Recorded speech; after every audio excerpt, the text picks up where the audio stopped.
Salut à tous! Aujourd'hui, on va parler d'une grande dame, d'une grande mangaka, Rumiko Takahashi, née le 10 octobre 57. Et pour cela, j'ai la chance d'avoir un ami avec moi La chance. qui est fan de la première heure de cette grande dame. Alors, je te laisse te présenter à mes abonnés, à mes auditeurs. Ah oui, tu peux dire un fan, ouais, je pense que c'est vrai. Je suis un fan de Rumiko Takahashi depuis quelques années maintenant. Tu la suis Et depuis combien de temps? ça doit faire ouais, cinq ans maintenant. Ah, 5 ans! Ah oui! Ah oui. Ah, Ah, moi, ah, ça fait... je suis encore assez jeune, c'est pour ça. Ah oui, d'accord. Ah non, mais moi, je la suivais déjà à 9 ans, pour te dire. Ok, On a un mais petit bon. peu. Ouais, ouais, mais j'ai un petit peu d'avance. Alors, je sais pas si du coup il y aura des personnes de ma chaîne qui vont voir cette vidéo. Peut-être que je vais du coup diffuser cette vidéo sur ma chaîne aussi. Mais Pas pas de impossible. plaisir. Du coup, à ce moment-là, vous savez à quel point je suis un grand fan de cette personne. Et donc, du coup, c'est une très bonne occasion pour moi. Je remercie Japan Galaxy de m'avoir invité pour parler de ce personnage qui me tient à cœur et qui, je pense, te tient à cœur aussi. Mais alors, totalement, puisque ça fait partie, moi, de mon univers, de ce qui m'a inspiré. Et j'ai même côtoyé quelques personnes qui, disons, l'ont approché de près ou de loin. Et justement, je pense qu'on va plutôt avoir une discussion sur le style, hein, sur les différences. Ça pourrait être intéressant. Et sur moi, personnellement, des séries qui, paradoxalement, contrairement à la masse populaire, disons que Radma c'est très bien, mais je pense pas que ça soit véritablement la série qui est marquée. On en discutera, on en discutera. Moi, de mon côté, pour me présenter un peu, comme je travaille dans le dessin, je suis à l'école Emiko, donc du coup, ce qui est dessin académique à la main, ça Ouais. je connais bien, donc du coup, je pourrais, au niveau du style, parler de mon côté sans trop rougir, disons. Euh, et disons, je trouve que parler de ce personnage est très intéressant à cause du fait que le nom soit très méconnu, mais que d'un autre côté, l'empreinte soit si marquante dans le monde du manga aujourd'hui, tu peux être sûr que tous les mangaka qu'on connaît ont lu Rumiko Takahashi et s'en sont plus ou moins inspirés. Et pourtant, c'est un nom qu'aujourd'hui, tu demandes autour de toi, Rumiko Takahashi, personne ne va connaître. Ouais, bon, c'est vrai qu'il faut un peu faire partie du métier pour connaître ça, mais j'ai envie de te dire, le monde de l'otaku ou des mangakas sont quand même un univers un peu, malheureusement, un peu fermé. Même si je tiens à le rappeler quand même, hein, la France est le deuxième pays qui consomme le plus de mangas juste après le Japon. Donc ça a Ouais. tendance quand même à se démocratiser. Oui, mais ce que je voulais dire, c'est que par exemple, Akira Toriyama, à la limite, même Ah oui, sans être oui. forcément un otaku, on peut en avoir entendu parler du nom. Pareil Non pour mais d'autres. Akira Toriyama, on peut pas tellement comparer. C'est le manga le plus traduit au monde. Enfin, je veux dire, Ah, c'est. Rumiko Takahashi, c'est la mangaka la plus vendue au monde aussi. Bah, par rapport à Toriyama, il y a encore une petite marge. Oui, Maintenant, disons que c'est c'est vrai la qu'elle a dû faire mangaka quelque chose comme 100 films. au féminin la plus vendue au monde. Oui, oui, mais au féminin, oui. Oui. Non, non, mais elle a totalement réussi. Si c'est ça que tu veux dire, elle a vendu à peu près 100 millions. 100 millions d'exemplaires, si tu calcules toutes ses œuvres. Bon, on va pas faire un débat, on va dire, sur la vulgarité des chiffres, parce que Alors du coup, oui, moi, question chiffre, je saurais pas vraiment dire. ça n'a pas Alors, vraiment d'intérêt, mais ça a quand même une importance. Ça veut dire que tu as une demande du public et que le public est sensible à son style, à son histoire. Et justement, je trouve qu'une de ses grandes forces par rapport à certains mangakas, c'est qu'elle arrive vraiment à diversifier son travail. tout à fait. Et c'est d'ailleurs un point qu'on va soulever plus tard et qu'on va peut-être réserver pour la suite, qui est celui des mangaka qui diversifient leur œuvre et ceux qui ne le font pas. Et il y en a pas tant que Et il y ça. en a beaucoup trop qui ne le font pas, je Ouais, je trouve. suis d'accord avec ça. Ouais, je suis totalement d'accord avec ça. Bah, tu prenais l'exemple de Toriyama, moi je trouve pas qu'il. Ah oui, Toriyama, justement, c'est quelqu'un qui a fait Dr. Slump, qui a fait Dragon Quest et qui a fait Dragon Ball. Lui, justement, il s'est, comme Rumiko Takahashi, il a su se diversifier. Il est passé d'une œuvre à une autre. Il a dit stop, cette fois-ci, je fais autre chose. Et du coup, j'avais l'exemple aussi de Bleach, Bah, je ne sais qui, pas si tu savais, mais dans les mangas de Dragon Ball, lui oui, son idée c'était de s'arrêter à Freezer. oui, oui, tout à fait. Et il a poursuivi par pression. Par pression. Et c'est pas mal, mais tu sens que la période Boubou quand même a été un peu longue, quoi. Ouais. Il a tiré un peu, voilà, et Toriyama, il a pêché là-dedans. Ce Mm. que ne fait pas Rumiko Takahashi. C'est-à-dire Rumiko Takahashi, à un moment donné, elle s'arrête. Et généralement, quand t'as la sensation que t'en voulais un peu plus, c'est que c'est la bonne distance. Ouais. Alors, est-ce que pour commencer, ouais, j'ai peut-être parlé juste vite fait un petit point sur sa biographie, hein. Vas-y, vas-y. Donc, comme tu as dit, il est né en 57 dans le Niigata. Donc, alors, elle est allée à l'université et à la base, elle n'était pas vraiment fan de manga. C'est venu assez tard, en fait, son goût pour les mangas. Et elle a suivi les cours du soir d'un monsieur assez connu qui est Kazuo Koike. Enfin, assez connu pour les otaku, hein. Ouais. Tu vois, je sais pas si ça dit quelque chose, toi, Crying Freeman, Egon Walk Oui, Fancake. bien sûr. Bah, Voilà, on a c'était tous connu, le, je dirais pas ça, mais en tout cas, moi, j'ai bien connu. Ouais. c'était le professeur de Rumiko Takahashi. Et pourtant, bon, leurs styles sont, bon, on peut dire vraiment assez différents, Très éloigné, ouais. très éloignés. Ouais. Alors, qu'est-ce que lui a appris Kazuo Koike? C'est de construire les histoires sur les personnages. Et c'est en effet le point commun qu'ils ont. Et c'est un peu une règle que Rumiko Takahashi appliquera à merveille. Oui, À mon sens, c'est vraiment le point fort de Rumiko Takahashi, c'est les personnages. et puis elle a gardé son imaginaire propre à elle surtout, et puis elle a gardé un trait qui est vraiment très particulier, quoi. Ah oui, tout à fait. Très particulier, c'est-à-dire Reconnaissable. Tu vois, Rumiko Takahashi, c'est pas pareil que les mangas qu'il y a aujourd'hui. Tu reconnais directement quand c'est fait par Rumiko Takahashi. même si le style est différent, Mhm.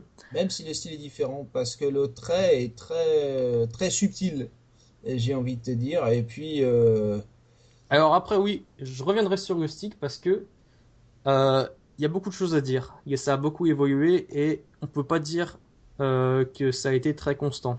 Voilà, je me répète. très Alors, constant dans quel sens? C'est intéressant. donc du coup, en 78, elle a eu une mention spéciale au grand concours des éditions Shogakukan avec une petite nouvelle, enfin une nouvelle, des petites histoires qui s'appelaient Kate no Yatsura et qui seront un peu les préliminaires de Urusei Yatsura, un manga très connu qu'on connaît en France plutôt sous le nom de Gamu. Ouais. Hein.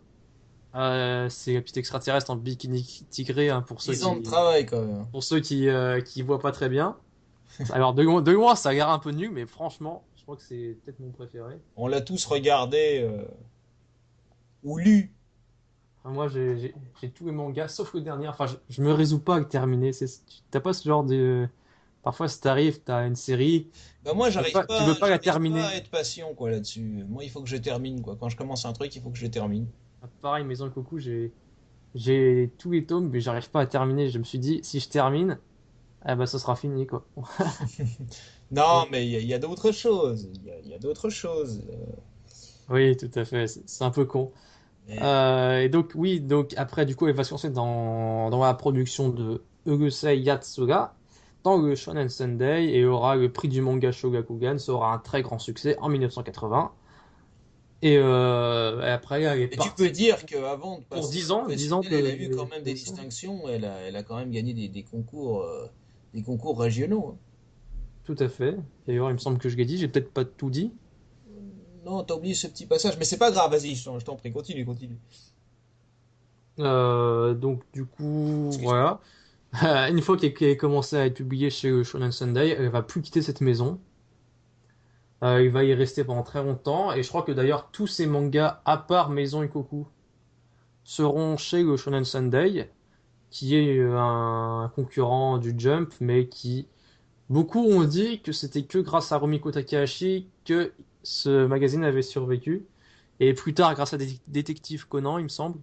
Ouais, ouais, enfin, ça dépend, tu sais, Les c'est mauvaises toujours. gangs. Ouais, non, je dirais pas ça, mais c'est très compliqué parce que Parce que c'est pas un gros magazine, faut être honnête, comparé au ouais, Jump. c'est pas un gros magazine, mais quand même, ça dépend de quel point de vue tu te places, tu sais, hein, on veut toujours tirer la couverture à soi, mais oui, je comprends. Oui, Disons que c'est j'aurais un du mal échange à... de bons procédés, quoi. Vous l'aurez compris, j'aurais peut-être un peu de mal à être objectif. Non, non, mais c'est bien, c'est bien, c'est bien. La passion, mais attention à la passion aveuglante. Non, mais de toute façon, moi, je vais Exactement. te dire, je vais pas critiquer cette grande dame parce que j'ai énormément de respect pour cette dame, évidemment, comme beaucoup de gens. Euh, D'abord, je suis admiratif parce que, comme tu le dis, effectivement, on va dire que dans ses œuvres, en règle générale, elle arrive quand même à se diversifier beaucoup. Et moi, personnellement, je t'ai envoyé d'ailleurs un EAV Oui, oui, tout à fait. de Rumiko Takahashi, Mermaid Scar, hein, le fameux EAV. Et c'est un travail qui est une approche qui est complètement différente. Mhm. Et moi, j'aime bien les auteurs qui sortent un peu des sentiers battus comme ça et qui t'apportent autre chose, quoi.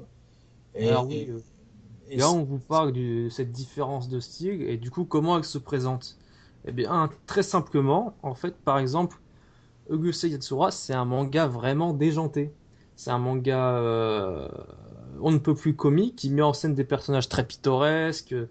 C'est l'histoire de Ataru Moroboshi. Enfin, pour ceux qui connaissent pas, c'est un lycéen dont le destin va un peu tourner au désastre à partir du moment où il va rencontrer Gamu, extraterrestre, qui vient envahir la Terre. ouais. Et qui, d'ailleurs, Et on a tous rêvé de se faire envahir, hein. dont le design n'est pas sans nous rappeler les Oni, ces ogres du folklore japonais. Toujours un peu ce mélange entre science-fiction et folklore japonais qui est assez marrant. Ouais, ouais, mais Et, ça euh, recrute, hein. puis en même temps, t'as ces mangas-là, puis t'as aussi de l'autre côté des mangas comme Mermaid Forest. Ouais, Mermaid Forest ou Mermaid Scar, c'est plusieurs histoires en fait, ouais. qui racontent l'histoire de Yuta, qui est un jeune homme qui a mangé de la sirène durant sa jeunesse et qui depuis est condamné à porter le poids de l'immortalité. Et sa quête c'est de retrouver ces sirènes et trouver un moyen de devenir mortel. C'est assez, c'est une série assez sombre et au cours de son chemin, il va croiser toutes les personnes dont le destin Ouais, c'est-à-dire que a dans le été AV, c'est un terriblement petit peu différent. ravagé Ouais, par l'immortalité. ouais, ouais, c'est ça, ouais. Et c'est très psychologique. Et ça va à l'encontre totale des mangas comme Gamu. Et il y a d'autres exemples. Il y a aussi Maison Koku, qui est une, ah, une comédie romantique, on va dire ça. Ouais. Et enfin, c'est Juliette Je t'aime en VF, mais ouais, ils ont joué un peu à la carte shoujo, un peu dessin animé pour filles. Ils ont joué cette carte, alors qu'en fait, c'est un seinen. Bah ouais, ça s'adapte un peu à tout, moi je pense. Et que bon, moi, j'avoue que j'ai adoré. Voilà. Si, non mais moi aussi, je veux dire, moi aussi. Ah non mais totalement. Mais parce que on a tous eu un voisin de palier chiant, tu vois ce que je veux dire. Ou un Oui, voilà. colocataire chiant. Maison Coucou, ça raconte quoi? Ça raconte. Alors C'était oui, j'ai vu dans nickel. une interview qu'elle a dit, je voulais faire des histoires d'appartements. Ouais. En fait, elle est pas partie du principe, je veux faire une comédie romantique. Je veux dire, elle est partie du principe, je veux raconter un peu comment ça se passe dans un appartement japonais. La confrontation de parfois de personnes complètement différentes.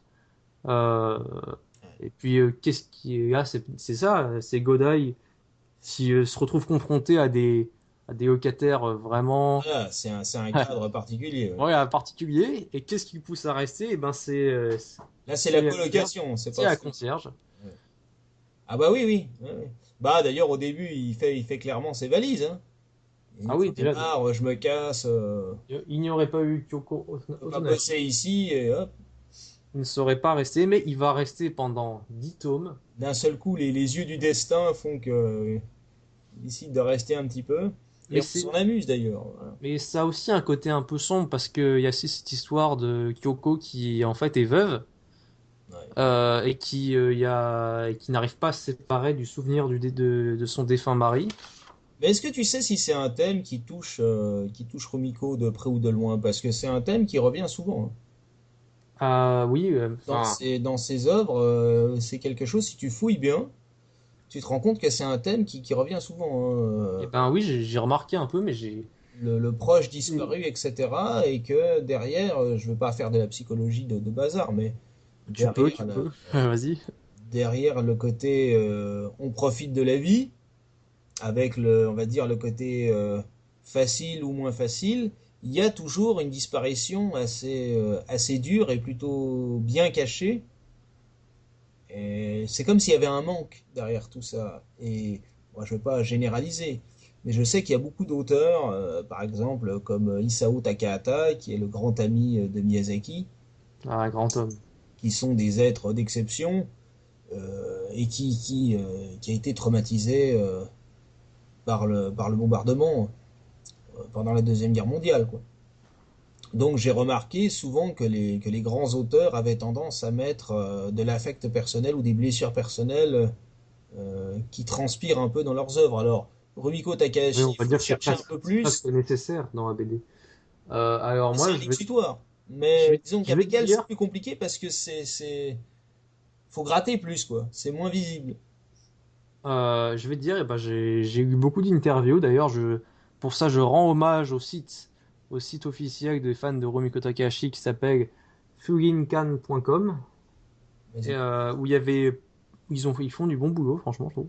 Ah, mais c'est bien, c'est bien. Et malgré le fait que bon, ce soit des fans un peu, c'est-à-dire c'est plus une personne qui est vraiment au goût du jour, et ben ils tiennent à jour leur site et je trouve ça vraiment bien. Et donc oui, donc du coup ils ont traduit des interviews Mhm. et j'ai pas trouvé de une seule fois où il parle vraiment de sa famille, mais il peut y avoir une explication comme ça. Et ce que je sais par contre, c'est que en fait c'est une auteure tellement prolifique, tellement passionnée, qui travaille tellement qu'elle ne s'est jamais mariée. Et ça force le respect quand même. Elle vit pour son travail. Ouais. Ses dessins, c'est ses bébés, c'est ça. Bah, disons que vivre pour le travail, c'est très bien. Après, moi, je mettrais une nuance quand même. Vas-y. Il y a beaucoup de mangaka qui font le contraire de ce qu'elle fait. Il faut le savoir. C'est-à-dire qu'un mangaka, c'est pas forcément quelqu'un qui a du succès. Je rappelle Ah, bah, toujours ces chiffres. c'est très évident, Non, mais je rappelle toujours ces chiffres à ceux tout qui à fait. veulent devenir mangaka, parce que moi, j'ai eu une vie, on va dire, affective avant d'être stable. Et souvent, les personnes avec qui je sortais, ou non d'ailleurs, que j'ai côtoyé dans mon métier, parce que moi j'en ai connu de près ou de loin, on va dire, ayant travaillé un peu dans le domaine, me disaient souvent, moi je veux devenir mangaka, etc. Et ceux qui deviennent Oui. vraiment à J'en succès, ai croisé aussi, hein, ouais. c'est du domaine du 0,01%. Mm. Je te jure que c'est pas des chiffres inventés comme ça, c'est les chiffres réels, quoi. Et c'est tellement vrai que la plupart des mangaka qui commencent à avoir du succès, la première des choses qu'ils font, c'est sortir de Tokyo et aller à la campagne. Parce que tu as une telle pression de production au niveau des planches qu'ils tiennent pas. Ils fument cigarette sur cigarette et le but c'est pas de se faire karoshi non plus. Donc si Mhm. tu veux, donc karoshi pour ceux qui ne savent pas, c'est mourir de trop de travail. C'est le terme japonais pour ça. Donc le but si tu veux, c'est de ne pas tomber dans l'excès inverse non plus. C'est une valeur que je trouve très importante, Oui. mais l'excès peut conduire au pire, selon moi. Et Bon, d'ailleurs, tu c'est as vrai. beaucoup d'exemples, voilà. C'est vrai, mais j'ai beaucoup lu que c'était une mangaka. On leur demande d'être très productif, mais qu'elle était particulièrement productive. Non, mais il y en a qui s'épanouissent totalement là-dedans et qui font un choix. Je respecte ça, si c'est vraiment ce qu'elles cherchent, etc. Mais je te dis, il y a des tas d'exemples. Le mangaka de Vagabond, par exemple, ou même Leiji Matsumoto. Bon, ça parlera peut-être un peu plus aux auditeurs de façon plus large, sont des gens qui se retirent dans des petites maisons dans la campagne japonaise et qui sont très bien, voilà.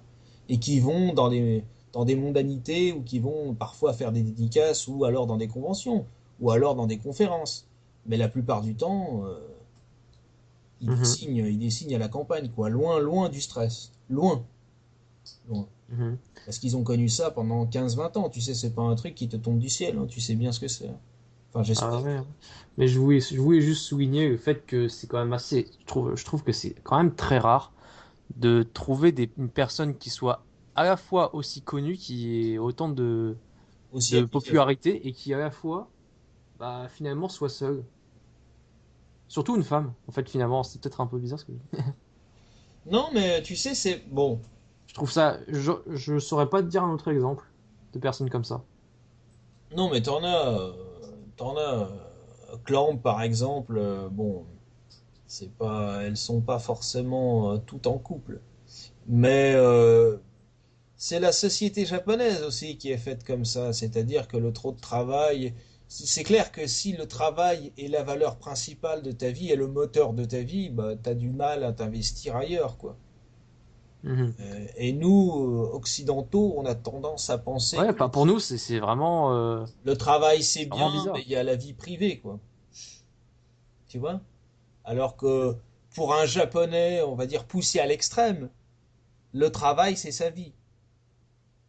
Mhm. Donc, si tu Et manques de oui, travail ou que tu travailles mal, c'est le déshonneur, quoi.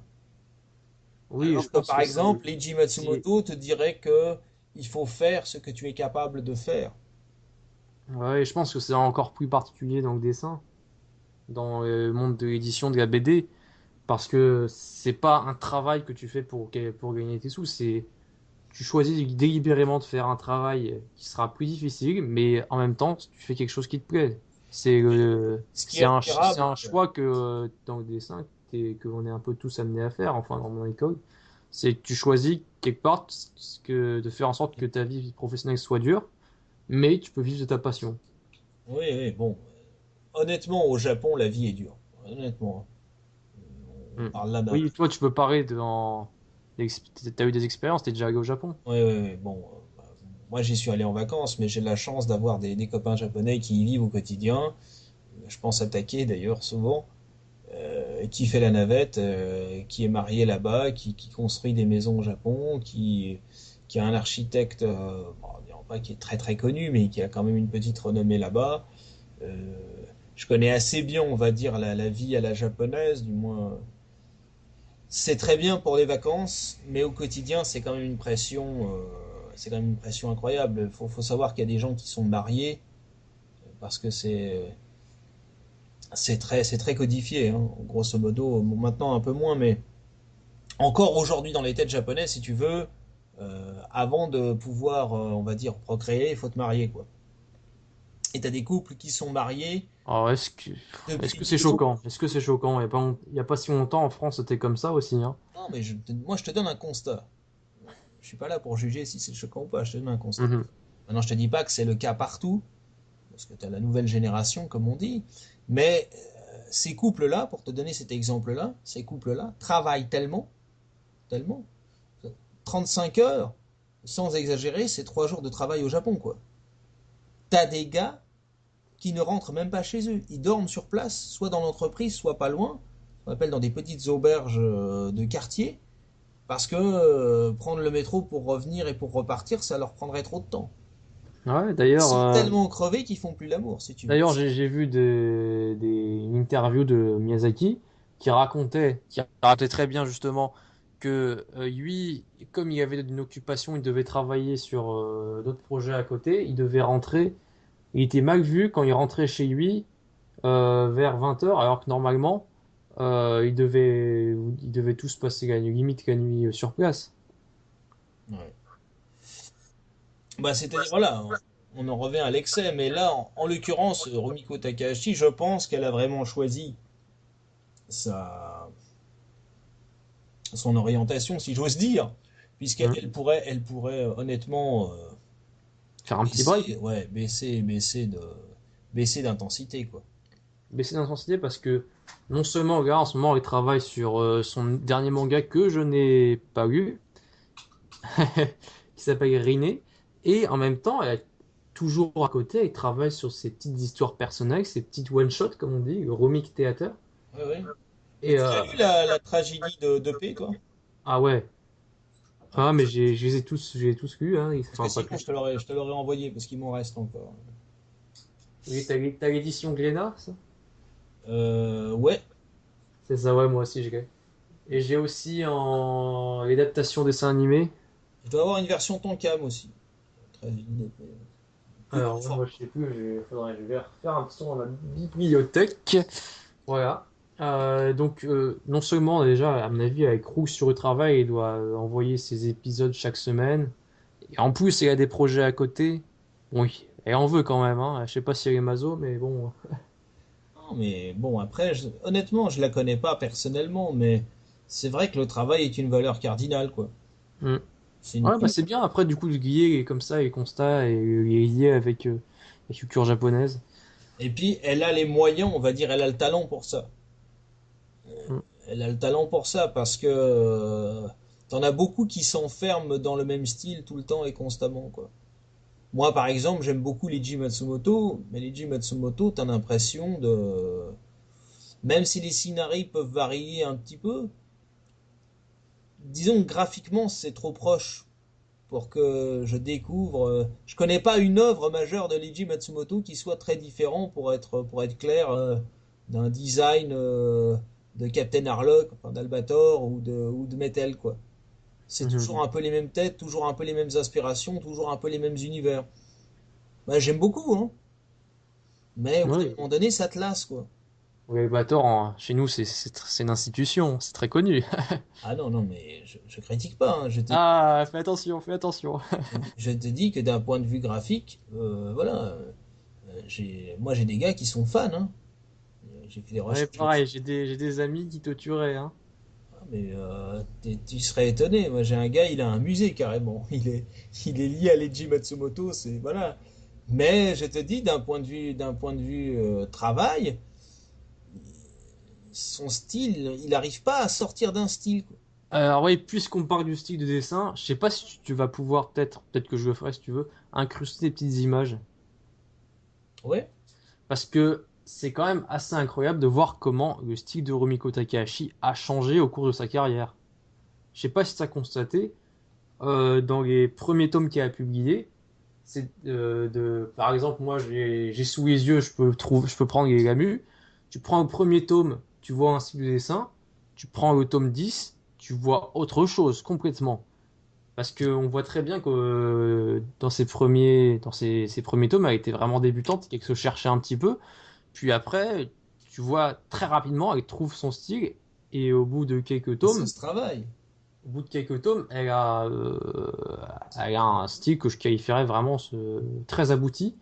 Mais même au bout de 10 tomes, elle n'a pas fini d'évoluer parce que après, on peut constater que Tu sais, dans les arts, mais dans le manga plus qu'ailleurs, c'est dans le détail qu'on fait la différence. oui, mais là, c'est assez différent parce que une fois qu'il a trouvé ce style-là que je viens de dire, eh ben, elle a encore changé. Par exemple, au cours de la publication du manga Ranma 1,5, eh ben, on voit qu'au bout d'un moment, Œuvre majeure. euh, oui, pour moi, c'est vraiment, enfin, c'est l'œuvre la plus connue en France, il me semble, de Rumiko Takahashi. Ouais, ouais, tu peux le dire, ouais, ouais. Au Japon, c'est plutôt Gamu et en France, c'est plutôt Ranma C'est 1,5. par Glénat quand même, hein. Édité par Glénat très tôt, d'ailleurs, j'ai l'édition qui est dans le sens retourné, hein, parce que ça faisait bizarre à l'époque de publier des Glénat, mangas dans le sens original. Donc du coup, ils ont retourné chaque image. ouais, mais Du coup, si tu vous sais que les êtes intéressé... Japonais se sont battus pour ça a failli pas se faire, hein. Ah oui? Ouais, ouais. Les Japonais se sont battus pour ça et ça a été jusqu'au tribunal, hein. Pour que les images soient retournées? Parce que les Français, non, non, mais les Français voulaient, ouais, les Français voulaient que le sens de lecture soit publié dans leur sens à eux et pas dans le sens japonais. Mhm.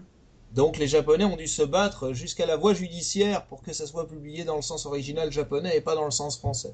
Ah tiens donc. Donc voilà, je t'apporte juste cette petite précision, mais je t'en prie. Alors oui, du coup, les petites bouilles rondes qu'on connaît de Rumiko Takahashi, en fait, j'ai remarqué que elle change de style tout d'un coup, puis elle fait des dessins un peu plus carrés. Je sais pas si t'as remarqué. Ouais, un peu. Que si tu regardes un Inuyasha, tu vois des lignes un peu plus brisées. Tandis que si tu regardes un Gamut, t'as plus des lignes courbes. Et je trouve que là, Mais c'est c'est peut-être volontaire, pas, ça. c'est peut-être par le fait, il me semble qu'elle ait commencé à prendre beaucoup d'assistants et que du coup, elle a dû simplifier son dessin pour qu'il soit plus facilement imitable. Non, je crois pas, je crois pas. Tu sais, bon, après c'est un débat qu'on peut avoir, hein. Parce que pendant longtemps, elle avait rechigné à prendre des assistants. Mais ils aiment pas ça.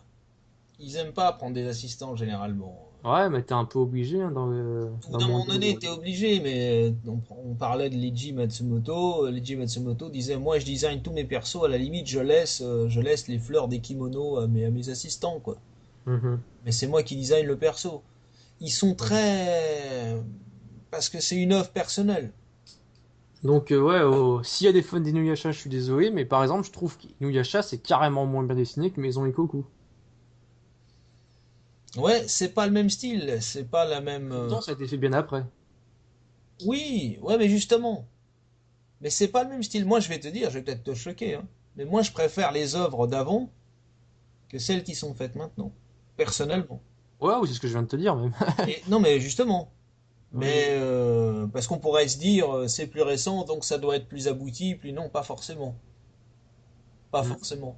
D'autant que le fond y est beaucoup moins dans Inuyasha pour moi Mm. que sur Ranma Admi quoi. Sur Ranma Admi c'est toujours la même chose. En apparence, évidemment c'est très comique. Évidemment c'est très drôle, c'est très attachant, etc. Mais t'as toujours des blessures au fond là-dedans. T'as toujours des Mhm. blessures, t'as toujours un Oui, message. d'ailleurs, Voilà. moi, alors comment je le vois à main demi? Enfin, beaucoup disent qu'il est dans la lignée de Gamu, et c'est un peu vrai. D'ailleurs, C'est un peu ça. pour les connaisseurs, on peut dire que la relation entre Ryunosuke et son père, Monsieur Fujinami, c'est la fille qui a été éduquée comme un garçon et qui est un peu en détresse et qui pratique les arts martiaux. C'est C'est pas un peu un préféré. préquel à Ranma 1/2. Voilà, on peut considérer ça comme ça. Donc du coup, beaucoup disent Urusei Yatsura, c'est c'est un peu un aboutissement de... Non, Ranma 1/2, c'est un peu un aboutissement de Urusei Yatsura. Alors qu'en fait, il y a une vraie différence. Il y a une- un je ne sais quoi de sensibilité en plus qu'il n'y a pas dans Gamu. Ouais, bah C'est-à-dire, c'est pas le même contexte non plus quoi. oui, aussi, elle a dit oui, il y avait un engouement pour les arts martiaux et elle s'est dit, tiens, et si je faisais moi aussi des arts martiaux? Donc du coup, ce qui est marrant, c'est qu'elle a parodié les mangas d'arts martiaux avant l'heure, c'est-à-dire, c'est une parodie qui est assez ancienne, mais qui est toujours valable aujourd'hui. Oui, oui, tout à fait, oui, oui, tout à fait. Non, non, C'est-à-dire, mais ce que je veux dire, c'est que le contexte en elle-même, le scénario est très différent, mhm. quand même. C'est pas la même chose. Et puis les personnages n'ont pas la même histoire non plus, c'est pas le même ancrage, c'est pas le même point de départ. Oui, oui, d'ailleurs, c'était une petite anecdote rigolote. Pour faire, au départ, avant de faire Urusei Sora, il voulait faire juste de la science-fiction, Ouais. mais son éditeur a dit, il faudrait que tu fasses des triangles amoureux, et du coup, elle l'a fait, et elle a dit, depuis, les triangles amoureux, c'est devenu une partie de moi. Ouais, mais parce que je pense, sans avoir la vérité révélée, que son éditeur a senti qu'elle avait besoin de s'exprimer là-dessus. Et tant mieux quelque part, Ah, bah peut-être. pour une fois qu'un éditeur a une bonne inspiration, parce que c'est pas souvent le cas. Ah, bah C'est pas il y a souvent, tout, hein, évidemment. c'est pas souvent Donc, le cas. Mais, est-ce qu'il y a besoin que je fasse un petit point pour rappeler ce que c'est que Ranma 1/2? mais vas-y, on peut y aller tout de suite. Pour ceux qui ne connaîtraient pas, Vas-y. c'est un manga dont les protagonistes, amis et rivaux sont tombés au cours de leur entraînement pour appris part dans une des sources maudites à Jusenkyo. Ce qui fait qu'au contact de l'eau froide, ils se transforment et avec l'eau chaude, ils redeviennent normales. Et du coup, ça crée des situations très souvent amusantes et des quiproquos. Du coup, par exemple, le personnage principal, Ranma 1/2, au contact de l'eau froide, il se transforme en fille, ce qui crée des situations très souvent amusantes. Et par exemple, son rival, Ryoga, un personnage vraiment super, peut-être un des meilleurs personnages créés par Rumiko Takahashi, au contact de l'eau froide, Dis ça parce que son avatar lui ressemble beaucoup. Non, c'est Pourquoi vrai. t'as pas pris Pichan? Et qui se transforme en un petit cochon noir que vous avez sûrement tous déjà vu, rien que dans le décor du joueur du grenier, hein, Oui, pour ceux qui n'ont pas remarqué. oui, c'est magnifique. Continue, continue. Et donc, oui, le jeune Ranma va être accueilli chez la famille Tendo dans le cadre d'un mariage arrangé. Hein, une chose qui est qui nous rappelle bien l'univers japonais. Hein. Ouais. Bon, c'est moins le cas maintenant, hein. Oui, oui, mais ça, Mais ça à fait l'époque, c'était encore c'est assez traditionnel, classique. c'est une tradition. Ouais, ouais. Alors, et donc, il se bat avec sa malédiction, tandis que sa fiancée attitrée à Akane, elle, à l'inverse de lui, se révèle être une fille avec un caractère de garçon manqué. Donc, du Un coup, caractère de cochon, on fait le jeu de mots. bravo. Parce que ça va avoir un lien après.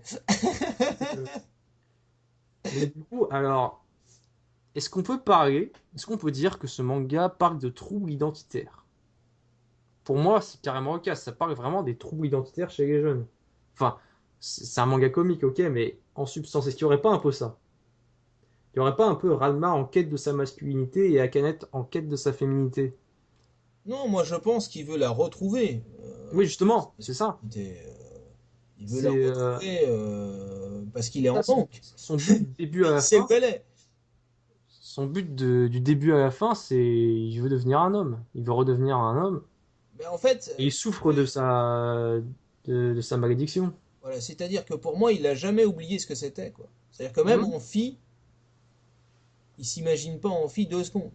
Il Mhm. s'imagine Amphi quand tu dois jouer avec ça, pour obtenir, entre guillemets, des faveurs ou des informations. Comme certaines filles peuvent le faire en usant vulgairement de son charme. On sait tous à quoi ça ressemble. On sait tous à quoi ça ressemble. Mais je pense pas qu'il ait oublié. Ah non, non, oui, tout à fait, c'est pas ce que je voulais dire.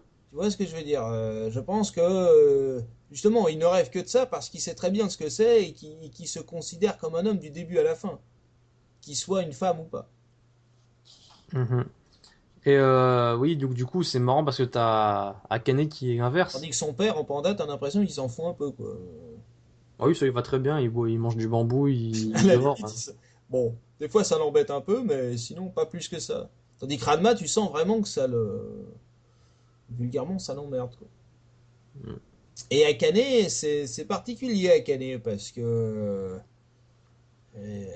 elle le dit pas, mais elle a très vite un petit penchant quand même. Ah ouais, mais ça évolue beaucoup. En fait, c'est un personnage qui évolue pas mal parce qu'au début du manga, c'est vraiment le caractère du cochon, comme tu dis. Elle se bat tout le temps avec les lycéens. Et puis Et, après, si tu retrouves la même Akane du dernier tome, c'est plus la même du tout, hein. oui, bah elle se calme, mais bon, Ah, carrément. comme quoi le temps parfois fait bien les choses, hein, comme dit la chanson. Non, non, mais je trouve que ça. Alors je te suivrai sur la quête identitaire au niveau du. Comment dirais-je, au niveau de la perte de repères. Parce que Akane, au départ, elle est pas tellement bien dans ses baskets, hein. Ouais, bah tu regardes Ryoga, il est complètement paumé, hein, comme gosse, hein. Ses Oui, parents sont même pas, ses parents, ils ça a sont été jamais sa là. tête de Turc aussi, faut Enfin, dans rappeler les deux ça. sens du terme, il est paumé. Ah ouais, non mais ça a été sa tête de Turc, quoi, hein. Franchement, c'est. Puis en plus, on peut pas dire que tout ça ait beaucoup le sens de l'orientation, si tu vois ce que je veux dire. Mais moi, je pense que le fort de ce manga, c'est vraiment d'avoir amené une ambiance et d'avoir amené tout un tas d'alchimies qui font Ah oui. Alors, Yagshimi Ranma 1,5, qu'est-ce que c'est? que ça fonctionne. Alors, pour moi, c'est un peu que les arts martiaux sont partout. Tu vois, tu prends n'importe quelle discipline, tu en fais un art martial, pardon, excuse-moi. Ouais, Ah ouais, si je me mets pas à bien parler français. c'est pas grave. Euh, Ton côté japonais qui remonte. exactement. Ouais. Par exemple, un de mes épisodes favoris, c'est quand Ranma se fait défier par dans une patinoire et qui va devoir se battre en patinage artistique contre un Un quasi patineur champion olympique. très, Ouais, très expérimenté. ouais, c'est le moins qu'on puisse dire. Ouais. Et ça va tourner en art martial totalement. Et c'est assez jouissif à regarder. Ouais, c'est pas mal, c'est pas mal. Mais même la gymnastique rythmique, hein, qui est un thème qui revient Exactement. souvent. Ça serait intéressant de savoir si Rumiko Takahashi en a fait dans sa jeunesse. Et de quelle façon elle pratiquait la gymnastique rythmique. Faudrait que je fasse des recherches là-dessus. Parce que, encore une fois, beaucoup de mangaka mettent un peu de personnel là-dedans. Alors, bon, peut-être que j'ai complètement tort, hein. Mais en tout cas, la blessure affective, familiale, je pense carrément, familiale, je pense qu'elle y est. Parce que ça, c'est vraiment un point que tu retrouves dans toutes ces œuvres. Que ce soit des œuvres très sérieuses, voire dramatiques, ou des œuvres plutôt comiques, voire carrément comiques. C'est vraiment un point qui est presque flamboyant, quoi. Alors, toi qui as lu ce manga, je voulais te faire part d'un petit sentiment par rapport au personnage de Ryoga. Oui. Est-ce que toi aussi, alors c'est un personnage comique, c'est vraiment drôle de le voir se perdre, mais ça t'a pas pris au trip par certains moments quand tu le vois se démener comme ça bon, et aussi pour son amour sans retour. Parfois, il est même prêt à dire, bon, bah finalement, je préfère rester à vivre en cochon juste pour être auprès d'Akane. Est-ce qu'il n'y a pas quelque chose de tragique dans ce personnage? Je vais te dire, moi je me sens beaucoup plus proche, d'un point de vue tragique, de Ryo Seiba que de Oui, Ryuga. oui.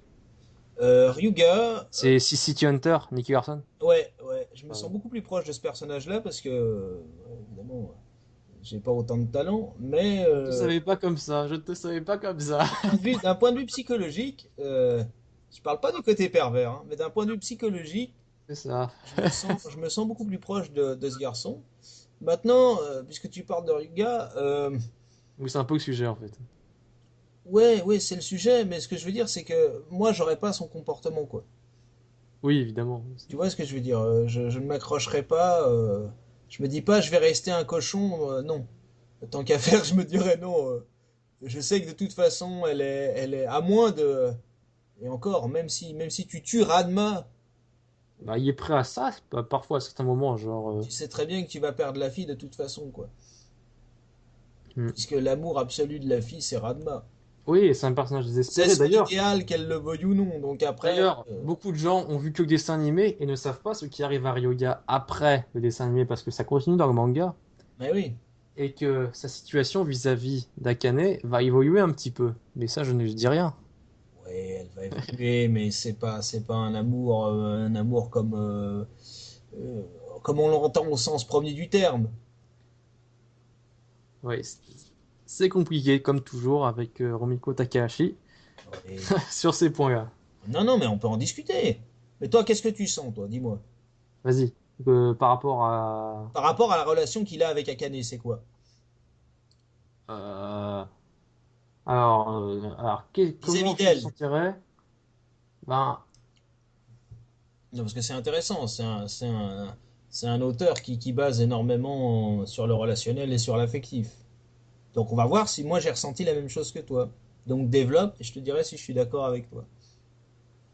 ouais, enfin pour moi c'est juste parce que c'est la première personne, enfin Akane c'est un peu la première personne à s'être rapproché de lui, un peu, mais que ce soit en forme de cochon plutôt qu'en forme humaine, et que du coup il a Et elle le voit comme un été, ami.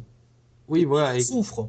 attends, et du coup lui il est tombé complètement amoureux d'elle, il est complètement fou, enfin Ah, ça l'a complètement. rendu un peu fou quoi, Il est c'est-à-dire dans la boule, ouais. il a dormi dans son lit en cochon. Ouais, il est Et petit dans puis sa après, poitrine, hein, je veux dire. après quand il la retrouve, mais cette fois-ci en forme humaine, et ben lui il se souvient de ça, mais Akane il se rend, bon, évidemment il se rend compte de rien, jusqu'à la fin il se rend compte de rien. Oui, non, Et, mais faut comprendre une chose, c'est que, bon, et évidemment, donc du coup oui, il se lui, transforme en petit cochon noir et qu'elle a tendance à se blottir, à le blottir entre ses deux seins. Donc ouais. évidemment, pour lui, Et ça n'a pas le même impact ni le même effet psychologique, quoi. oui voilà. C'est-à-dire que l'homme se souvient encore une fois de la sensation vécue à ce moment-là. Et j'ose croire évidemment que si moi je passais, on va dire, 5 nuits dans la semaine à être blotti entre deux seins d'une femme, même si j'ai pas de sentiment au départ, peut-être que je m'habituerais à la chaleur et à la douceur qu'on m'offre toutes les nuits. Tu vois ce que je veux dire?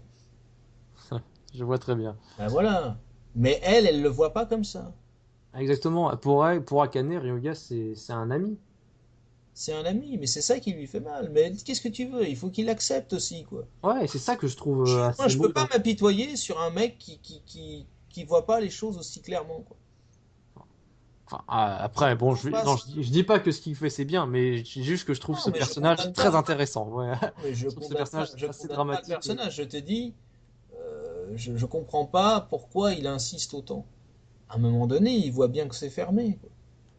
Il le sait en ah, plus, il le sait, mais il est contradiction totale lui aussi. il est, il a- Il a une il est un rancœur peu en plus. buté, il est un peu buté. Il est- Il a une rancœur en plus. Voilà. oui, en plus, il est vraiment ultra sentimental. Il prend tout à cœur, même parfois quand Ranma il fait une petite blague, il prend tout de suite à cœur. Mais moi, Et, j'aime bien Aposai, moi, par exemple. ah bon, tiens. Oui, oui, j'aime T'aimes bien Posei, t'aimes bien Ryo Saiba, oui, j'aime bien ça t'aimes parce que bien. Est-ce que t'aimes bien Ataru aussi? ouais, bah moins, moins. Moi, Mais j'aime bien Ataru. non, non, mais Aposai, j'aime beaucoup le côté vieil emmerdeur, j'aime bien ça, moi. Et puis c'est quand même un vieux qui a des défauts insupportables, qui est insupportable, mais qui donne du fil à retordre à Radma de façon extraordinaire. Et tu sais d'ailleurs qu'il était lié avec la mère, enfin la grand-mère de Bambou. Ouais, Cologne, exactement. Ouais, ouais. D'ailleurs, il y a quelque chose d'assez marrant qu'on peut constater dans tous les mangas de Rumiko Takahashi, c'est le rôle qu'ont les personnes âgées. Enfin, âgées ou moins âgées, c'est-à-dire les adultes. Ouais, mais bon, ça c'est On très. remarque que dans chacun de ces mangas, c'est un peu aux jeunes de se débrouiller et que les adultes, c'est un peu des boulets, c'est les quatrième roue des carrosses. C'est très juste, tu remarqueras que les personnes âgées, très souvent, alors même si elles ont leur trait de Oui, caractère un peu différent, sont des personnes qui sont basées au-dessus. oui, Qu'on le veuille ou non, ce sont des êtres qui guident la jeunesse d'une certaine manière. oui, c'est une relation directe Et ça, c'est une de valeur la personne fondamentale âgée de l'esprit aux japonais. jeunes. Ça, c'est une valeur fondamentale de l'esprit japonais. Mm. C'est-à-dire le respect de l'âge, le respect de la profession, etc. Bon, Par évidemment. contre, les parents sont toujours un peu demeurés, que ce soit dans Gamu ou dans Ranma, même dans Maison Ikoku, hein, d'ailleurs, maintenant je me rends compte. Les adultes, c'est toujours un peu des poids lourds. Et par contre, les personnes âgées, ils créent le lien avec la jeunesse. Mizai Kuku, je vais revenir dessus, mais souviens-toi dans quelles circonstances elle arrive dans la pension en question. Pourquoi elle arrive dans la pension en question? Parce qu'il y a un décès. Mhm. Encore une Exactement. fois, on en revient là-dessus. Moi, je trouve que c'est intéressant de trouver l'origine de ce mal-là. Je suis sûr que c'est une thérapie, quoi. J'imagine, hein. C'est une thérapie, tu sais, pour beaucoup Si tu d'auteurs. veux, t'auras du mal à trouver beaucoup de mangas sans qu'il y ait de mort. Non, mais je veux dire, c'est toujours des morts particulières qui touchent un noyau familial dans une situation précise. Ah, non, ça vaut le coup de chercher, t'as raison. Donc c'est quand même assez particulier et assez même chirurgical cette façon de voilà. Mais sinon le reste est absolument, enfin, c'est magnifique quoi. Franchement, il y a rien à dire de plus sur cette grande dame. Sinon lui souhaiter une très longue vie, Oui. surtout. Alors, il y a un dernier point, peut-être que je voulais aborder avec toi, qui est celui de l'héritage de Rumiko Takahashi. Alors, par exemple, on sait très bien, par exemple, que je sais pas si tu connais Kimagure Orange Oui, Road, bien sûr. je prononce très mal évidemment, Kimagure, qui Kimagure Kimagure. et qui se cache pas d'être inspiré de Maison Ekoku, hein, qui est d'autres mangas comme Lovina, qui est plus contemporain, Ouais, qui est évidemment directement inspiré de manga de Rumiko Takahashi. ouais. C'est marrant, mais j'ai. Suzuka également, et plus récemment, dans les mangas français, Save Me Pity, dont l'auteur, Elsa Brandt, se revendique de Rumiko Takahashi et cite Alors j'ai du le mal moi Seiyatsura. avec le terme manga français, mais on va peut-être pas lancer une bataille Oui, bon, là-dessus. je m'en fous en fait, pour être honnête.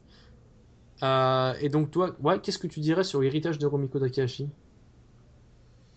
Bah, c'est un héritage important pour ceux qui s'y intéressent. Elle a quand même créé un peu un genre, hein.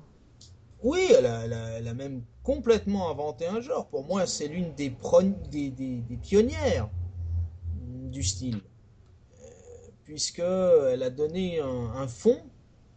Elle a réussi à faire passer. D'ailleurs, c'est la force du manga. Elle a été l'une des premières à faire ça. La force du trait par rapport au texte. C'est-à-dire par l'émotion, par le trait, on arrive à te faire passer soit une émotion, soit un rire comique, etc. C'est la force du trait par rapport au texte. C'est la différence entre, on va dire, le manga, la BD japonaise, et la BD européenne, où t'es plus axé sur le texte que sur le travail graphique. Mais ça, c'est un choix. Euh, Oh, ça dépend. quand même. Le trait japonais est quand même Oui, mais par très exemple, largement supérieur. en France, on a tradition de quand même de faire toujours les bandes dessinées en couleur, et ce qui ne fait pas les Japonais. Oui, mais bon, les Japonais, j'ai envie de te dire, c'est fait sur du papier recyclé, le manga. Donc, c'est à vision écologique, si tu veux. L'ancêtre du manga, le premier livre qui s'est appelé manga, date, sauf erreur de ma part, de 1856. Alors, ouais, ouais, Donc, est-ce que c'est Osamu Tezuka pour toi, le fondateur du manga? non, Non. non, Ah non. non, non. Enfin, il paraîtrait que ça vient un peu, tu vois, ces rouleaux japonais. Oui, oui, oui. Oui, ça, qui tu dérouilles et Je ça te dis, déroule une histoire. le premier ouvrage qui s'est publié sous le nom manga date de 1856. Et sauf erreur de ma part, il y a deux ou trois mangaka qui doivent avoir un exemplaire chez eux, dont Leiji Matsumoto, dont on a parlé tout à l'heure, qui a un exemplaire. Ça a été tiré à 350 ou 400 exemplaires pour Mhm. l'époque. Il a gardé ça. Mais pour en revenir à Rumiko Takahashi, elle a clairement non seulement inventé un genre, mais elle l'a démocratisé. C'est-à-dire Mhm. qu'aujourd'hui, alors après, on peut discuter, est-ce qu'on profite pas un peu trop du genre? Tout à fait, parce que on peut remarquer que ses successeurs entre guillemets, parce que c'est une inspiration qui est parfois discrète, mais ils sont pas forcément au niveau et parfois font des trucs Ah pas bah, forcément super, ça dénature. parfois assez très superficiels parfois. Enfin, Ouais, c'est-à-dire que d'accord. Et j'ai pas vu certains qui arrivaient à restituer ce qu'a fait Rumiko Takahashi. c'est-à-dire que C'est-à-dire que ouais, l'original. un grand reste un L'original est toujours mieux que la copie, ouais. c'est ce que j'allais te dire. C'est-à-dire qu'un grand reste un grand et on préférera toujours l'original à la copie. Et puis après, tu as des copies qui sont bien faites et qui restent dans le respect. Et pour moi, une copie, clairement, ou du moins une inspiration qui reste dans le respect, c'est quelque chose qui te dit, bon, je te prends ça, mais je m'en excuse. Et puis, j'essaye de faire autre chose quand même derrière, quoi. Moi, j'aime pas qu'on pille une œuvre. Pour moi, c'est comme si on crachait sur l'auteur. Mais dis-toi qu'elle est encore vivante aujourd'hui et tu as ce qu'on appelle des droits de protection sur certaines choses, parce qu'elle est quand même, elle est quand Ah, mais même une artiste. moi je trouve que l'inspiration c'est très Mais bien. c'est D'ailleurs, après où il faudra faire attention pour moi. l'inspiration c'est ce qui fait vivre la BD, le monde de la BD, le monde du manga aussi. Oui, d'accord. Mais il y a C'est inspiration. un fait normal. C'est un dialogue comme ça des générations, c'est normal. Tu ne pars pas de rien, Ouais, mais je quand on perd en comprends. qualité, c'est Ouais. plus embêtant. Bon, après, ça, c'est à Mais chaque auteur de voir. le problème du manga maintenant est Pour moi, je vais te dire clairement, pour moi, le problème du manga maintenant, même si il y en a des super et tout, mais c'est un peu l'uniformisation et c'est aussi un genre qui a tendance à beaucoup se codifier. c'est les mêmes codes qui reviennent tout le temps. Voilà. C'est-à-dire qu'avant, tu étais croché du début à la fin. Maintenant, c'est un sur 2 voire un sur 3 avec un petit switch à la fin pour toucher le lecteur. Et ça devient C'est très des codifié. codes uniformisés. Mm. Mais c'est plus pareil, si tu veux. Ça perd de sa force, ça perd de sa nature. Et moi, qui suis amoureux du trait japonais, alors pour le coup, savoir qu'on est passé quasiment maintenant au niveau des animés qu'à du travail sur ordinateur et que les celluloïdes sont en train de mourir, personnellement, je trouve ça dramatique, quoi. C'est À un qui retour, dis-tu? À qui dis-tu? Alors là, c'est un retour en arrière total. je suis d'accord. Et même, encore, ça va pour moi le travail sur ordinateur, mais bon, c'est le passage à la 3D qui a tendance à se répandre. Mais bon, ça, c'est un autre sujet que je ne vais pas aborder parce que si je commence à aller là-dessus, Non, non, mais ah non, je vais pas m'arrêter en fait. non, mais on pourrait en parler un petit moment, ça serait intéressant. Mais pour rendre hommage à cette grande dame, je vais d'ailleurs, puisqu'on parle des cellulos, essayer de t'envoyer quelques images des quelques cellos que j'ai de Lamu, de Radma, de Meidzei Coucou, T'as même des illusions? d'Inuyasha, je dois en avoir un ou deux qui traînent. Voilà, donc cellos originaux de cette grande dame. Alors après, tu as plusieurs types de cellos, hein, ça je pense que tu le sais. Oui. Mais voilà, j'en garde quelques-uns parce que pour Ah bah, j'ai bien que tu m'envoies des photos, ouais, je serais intéressé de voir. je me doutais bien. Je me doutais bien. Mais tu sais, j'ai des surprises, hein. Je t'ai pas tout dit encore. J'ai Ouais, d'autres si, choses. il est assez mystérieux, Japan Galaxy, hein, c'est pas tout sur lui. Ah bah non, faut toujours garder une part de mystère, tu sais. Je pense qu'elle te dirait la même chose. Mais c'est Ah, ça qui est intéressant dans ses œuvres, c'est que elle atteint son but primordial, qui est euh, qui est l'imagination, qui est le côté comique qui est vraiment mis en avant, qui est et le les sentiment. personnages, surtout, en fait, ce qui est, ouais. En fait, il y a même plus, à partir du moment où, comme dans Gamu, t'as suffisamment de personnages qui sont très bien construits, t'as même plus besoin d'une histoire, l'histoire elle arrive comme ça, quoi, tu vois. Ça s'additionne en fait, voilà, ça s'additionne. L'histoire, elle se crée par elle-même. Ces personnages qui interagissent entre eux, ça fait une histoire. Et Tout à fait. c'est. Voilà. Ah oui, et si je voulais. Faut pas que j'oublie. Aujourd'hui, c'est l'anniversaire de Toshio Furukawa qui fait 70 ans et qui sait, c'est le doubleur de Ataru Moroboshi. Et pour moi, c'est peut-être le meilleur doubleur au monde. Peut-être. Non, non, parce que dans l'adaptation de Gamu en dessin animé, Oui. il y a des choses à dire. C'est pas toujours bien. Graphiquement, c'est un peu du production à la chaîne, mais c'est peut-être le meilleur doublage que j'ai jamais vu. Je sais pas si tu as prêté attention à ça, mais le doublage est juste incroyable. Les voix sont vraiment très caractérisées. Il y a eu des très très grands doubleurs, Et voilà. Toshio Furukawa d'ailleurs, on ne connaissait pas vraiment, mais Et tu sais qu'au Japon, c'est considéré comme un ben, métier et certains doubleurs sont carrément des oui, stars là-bas. c'est Seiyu d'ailleurs.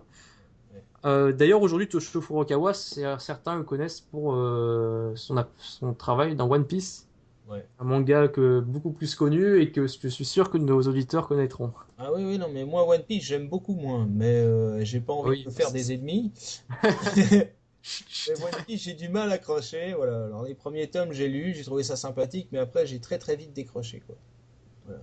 Pour moi, c'est D'ailleurs, sans comparaison. est-ce que tu as vu les films sur Gamu? Oui, oui, bah, j'ai vu tous les films, moi. Et parce que, Enfin, tous tu les... sais, en général, quand tu as un dessin animé, puis après tu as des films qui arrivent, c'est fréquent. Mais en général, c'est un peu du fan service. Et là, c'est des trucs assez incroyables. C'est des trucs vraiment très ambitieux. D'ailleurs, on retrouve un nom d'une personne sûrement connue du monde du manga, que tu dois sûrement connaître, qui est celui de Mamoru Oshii, Ouais, bien sûr. qui est celui qui a fait Ghost in the Shell. Et lui, il a travaillé chez Gamu dans le dessin animé et dans la production de la série et dans la production du film. Tu sais que Et comme il tu nous a parlais de Ghost sorti. in the Shell, petite anecdote, tu sais que le premier doublage de Ghost in the Shell qui a été fait, Mhm. la voix de Kusanagi, c'était la voix de la doubleuse de Candy. J'ignorais. Et les producteurs ont été tellement indignés qu'ils ont prié de refaire le doublage de la voix de Kusanagi, sinon on aurait pu avoir la voix de Candy sur les bancs. Tiens, j'ignorais. C'est la Oui, petite donc, anecdote. attends, je termine. Il nous a sorti un petit bijou qui est Beautiful Dreamer, et Ouais. qui est un film sur Gamu, mais qui reprend complètement l'univers de Mamoru Oshii. Ce qui prouve bien d'ailleurs ce que je disais il y a pas longtemps, c'est qu'une fois que tu as créé, t'as les personnages, tu peux faire ce que tu veux avec. C'est ça qui est incroyable aussi. Et c'est vraiment un film que j'ai adoré. D'ailleurs, même, il a pas mal des films. Enfin, le dernier, le sixième, est un peu en dessous. Ouais, c'est souvent comme ça, quoi. Mais, ouais. Mais il y a des films ils sont vraiment géniaux. Le quatrième, Loom the Forever, il est assez étrange, mais il est génial. Le meilleur, c'est le cinquième. Bon, bref. Mais en tout cas, c'est des films. C'est pas. D'habitude, quand il y a des films sur les mangas, c'est Bah, du fan service. Mais généralement, là, c'est vraiment des trucs ambitieux, c'est des trucs bien foutus. ouais, généralement, c'est des, bon, c'est un autre style qui n'a rien à voir, mais tu prends les films de Death Note, par exemple. C'est du copier-coller de série en ultra condensé, etc. Ça n'a pas d'intérêt. Tandis que là, c'est vraiment des films qui apportent une nuance. Moi, je trouve ça bien. Mhm. Je trouve ça bien. Bon, D'ailleurs, est-ce que tu as un c'était. mot de conclusion pour cette grande dame? Voilà, faut que mot de conclusion. Dire que j'aimerais bien la rencontrer. Séance de Non. dédicace? Ah, voilà. Ah, tu sais qu'il y a Akemi Takada, la Cara Design, qui est. Mais dans Qui ton trait, tu t'inspires quand même pas mal. Elle t'inspire. Ah, ouais, tout à fait. Hein, Ouais, on peut dire justement, ça. la Cara Designer de Rumiko Takahashi Ouais. va, il me semble, en Belgique cette année, à la convention. Je sais plus comment il s'appelle, la convention. C'est Et quoi? du C'est coup, le Japan Expo belge, quoi? voilà. Du coup, Ça si doit être j'avais la ça. chance d'aller en Belgique, j'irais la voir. Ça Voilà. doit être ça. Non, bon, bref, pour finir, bon, c'est quand même, c'est quand même un grand nom. Voilà, qu'on se devait de faire un peu plus connaître. Oui, parce Parce que qu'elle le mérite. oui, oui, c'est ça, c'est qu'elle le mérite, et puis c'est un nom qu'on a tendance à oublier aujourd'hui. Voilà. Et de toute D'une façon, part, faut pas oublier les fondamentaux. oui, mais bah, c'est ça le problème entre guillemets. Bon, moi, je vais pas donner des leçons de morale, ça fait toujours un peu vieux con quand on parle comme ça, mais c'est ça un peu le problème de la On nouvelle fait pas, on génération. s'y habitue au bout d'un moment. Ouais, non, mais je veux dire, c'est ça le problème de la nouvelle génération, c'est-à-dire qu'ils connaissent très très bien, malheureusement, j'ai envie de dire, des trucs comme Naruto, des choses un peu basiques comme ça, et qu'ils en oublient les grands noms et la base quand même, quoi. C'est-à-dire que tout ça, c'est possible que parce qu'il y a eu des grands noms avant. C'est pas Mhm. arrivé comme ça, quoi. Après, après, c'est pas non plus le même message. Le manga est, enfin, pour finir sur une note un peu négative, le manga est en train de décliner un peu quand même. Hein. Ouais. Ça a plus la même saveur qu'avant. D'où Bah, l'intérêt de rendre hommage à cette grande dame qui reste l'un des grands noms et qui restera l'un des grands noms. Et qui on peut reste encore citer d'ailleurs Isao productive. Takahata, on peut citer Hayao Voilà. Miyazaki, on peut D'ailleurs, oui, citer... le déclin dont tu parles peut être mis en lien justement avec la fin de Miyazaki et de Takahata. Ouais, bah, c'est-à-dire que Bah, c'est un peu un jour à marquer d'une pierre blanche. Voilà. Une fois que tu as pris Miyazaki, ça ferme quelque chose, quoi. bah, ça a changé, mais qu'est-ce que tu veux? Le temps fait son œuvre aussi. Voilà, bah, c'est la nature des choses. Ouais, mais bon, après, c'est toujours difficile de taper. Moi, je peux être critique aussi avec ce qui est en train de devenir, ce qui est en train de devenir Ghibli et les productions aujourd'hui, mais tu peux pas demander à son fils d'avoir le talent de son père, quoi. Oui, Le talent est pas forcément héréditaire, et quand bien même il serait héréditaire, c'est pas le même personnage, c'est pas la même époque, c'est pas la même sensibilité. Tu vois, on est tous des entités individuelles. mhm. Pour reprendre un terme d'Augustin in the Shell, quoi. Mais c'est la vérité. Oui, enfin, et aussi, je voulais dire qu'il faut pas généraliser quand même dans les productions récentes. J'ai vu des trucs quand même pas mal, même si j'avoue ne pas suivre de très très près. J'ai vu des trucs qui m'ont bien plu. Non, mais il y a toujours dans une masse de production deux, trois choses qui sortent du lot. Et d'ailleurs, j'ai vu un dessin animé, ça m'a bien fait rire. Donc le style m'a vraiment rappelé celui de Rumiko Takahashi, le style graphique. C'est Seven Deadly Sins, je sais pas si tu connais, ça me fait vraiment penser. Ouais, ouais. Ouais, Enfin, c'est pas mal. j'ai vu le dessin animé, et le dessin animé, j'ai trouvé rigolo, j'ai bien aimé. Enfin, je n'ai pas trouvé que c'est une mauvaise production. Et le style graphique, c'est un peu les bouilles rondes et tout. Ouais, ça m'a fait vraiment penser à du Rumiko Takahashi. Non, mais il y a des Cara trucs. design. Bon, il y a des trucs, mais si tu veux, bon, des trucs comiques, il y en avait plein, quoi. Il y a Mister Hajuko, par exemple, il y avait le petit chef qui était très très drôle aussi, dans le style gastronomique, on va dire. Bon, bah, ceux qui connaissent évidemment Kimangumi, Kimengumi, ah, je me les suis des tous riz refaits. Je sur me les suis tous refaits il y a une semaine, et c'est bon. ah, c'est absolument fabuleux, quoi. On rit. Et d'ailleurs, le... Même si je dirais que Gamu reste encore plus drôle, pour moi. Mais ça, c'est personnel. pour moi, non. Pour moi, non. Mais Lamu, bon, tu me diras, dans Kimongumi, il y a aussi du sentiment. Mais Lamu, c'est quand même plus axé sur le sentiment, sur le côté un peu. Voilà, le gars, tu sais pas trop, il ose pas trop, il est un peu timide, comme ça. Bon. Puis tu sens que parfois, il est un peu mené en bateau, comme ça. Tandis que, bon. Kimangumi, tu sens vraiment que ça part en live, quoi. T'as même des parodies à un moment donné. C'est le premier Oui. manga du genre où t'as carrément des parodies qui sont clairement énoncées, quoi. Mais t'as C'est vu sûr. celle la parodie Kimengumi des Chevaliers du Zodiaque? Ouais, ouais, bien sûr, bien sûr, Il y a un manga qui est sorti comme ça, qui reprend les personnages du collège Foufoufou bien sûr. de Mais Kimengumi, mais qui le met dans l'univers des Chevaliers du Zodiaque. Et bon, j'ai pas lu. dans les mangas ou dans les animés, on va dire mi-générationnels, t'as Fooly Cooly qui reprend un peu le même trip en faisant des parodies un peu. Ah oui, et pour dire à quel point c'est quand même marqué au Japon, parce que on connaît pas du tout en France, mais au Japon c'est une institution. Il y a l'année dernière, je crois qu'il y a une statue qui a été de Gamu, qui a été érigée dans, je sais plus, sur une place, je sais plus quelle ville, en hommage au personnage. Ah oui, ça je savais pas ça. Ça c'est un truc de fou, genre Mais oui, mais les un Japonais. manga, faut se rendre compte quand même un manga qui a 30 ans quoi, Ouh, ouais, même plus, hein. même plus. Ah Ouais, ouais, même plus, presque 40 maintenant. ouais. Parce que premier Lamu, 78. Donc, Ouais, c'est ça. ouais, 78. Donc, après, jusqu'en 80, 88. Donc, Mhm. même si tu t'arrêtes à la dernière parution, on va dire, 88 jusqu'à maintenant, ça fait presque 40. D'ailleurs, tiens, c'est marrant, en Italie, il y a eu beaucoup plus de succès qu'en France. En Italie, tout le monde, c'est très connu, la mue. Bah, les Italiens, c'est pareil. En Par contre, ils connaissent France. beaucoup moins Ranma. Nous, on connaît mieux Ranma grâce à Dorothée. Bah, grâce à Dorothée, oui. Oui, grâce à Dorothée aussi. Faudrait le citer à Zemmour, ça, grâce à Dorothée. D'ailleurs, est-ce que tu savais que Ranma, tu sais que dans Ranma 2000, les noms ont été francisés. Tiens, Akane c'est devenu Adgin, Yukio c'est devenu Frédéric, Ryoga c'est devenu Rohan. Et tu sais que Ranma a failli s'appeler Raphaël. Oh mon Dieu, quelle horreur. Raphaël. Ouais, mais remarquez, ça fait un peu androgyne. Bah, tiens donc. Raphaël. Ouais, ou Frédéric. Ça fait androgyne. Non, c'est déjà pris pour Ukyo. Et tu parlais de Dorothée, tu sais qu'elle s'appelle Frédéric. Elle s'appelle Non, Frédéric Échaudé. non. Je te jure, elle s'appelle Frédéric Échaudé, et comme ça faisait un peu androgyne, on savait pas trop. Frédéric, ça peut être masculin, féminin. On s'est dit, elle a cherché un prénom, elle s'est dit, bon, on va s'appeler Dorothée, quoi. Mais elle s'appelle Frédéric Échaudé. Tiens, bah je savais pas ça. Voilà. Et comme quoi, tu vois, les grands esprits se rejoignent. Mais voilà, non, non, mais que dire, moi, je suis absolument pas là pour critiquer le manga. Je suis un amoureux du manga de la première heure. Je suis tombé dedans quand j'étais petit.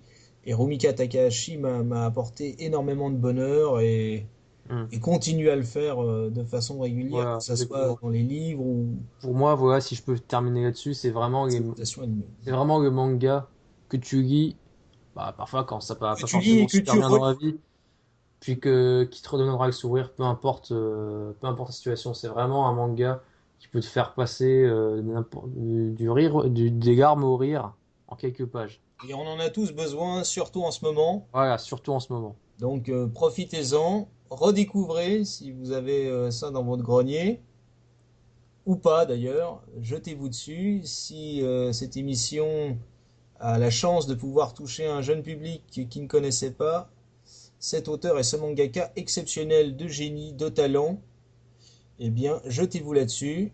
Et commencez même par Ranma, à la limite, c'est pas grave si vous lisez pas les premiers ouvrages. Ranma, c'est très bien, ça touche tout le monde, et c'est très efficace. Hmm. Et ça gâche rien. En tout cas, je vous remercie. Et moi, je te remercie de m'avoir invité, Japan Galaxy, de m'avoir donné l'opportunité de m'exprimer Bah, sur un personnage qui me tient à cœur. Ouais. c'est toujours un plaisir, voilà. Et puis on vous laissera peut-être une petite surprise à la fin. Vous verrez, on fera une petite compilation. Ah, tiens donc. Vous verrez ça. Je vous laisserai découvrir ça. À bientôt les amis. Ciao!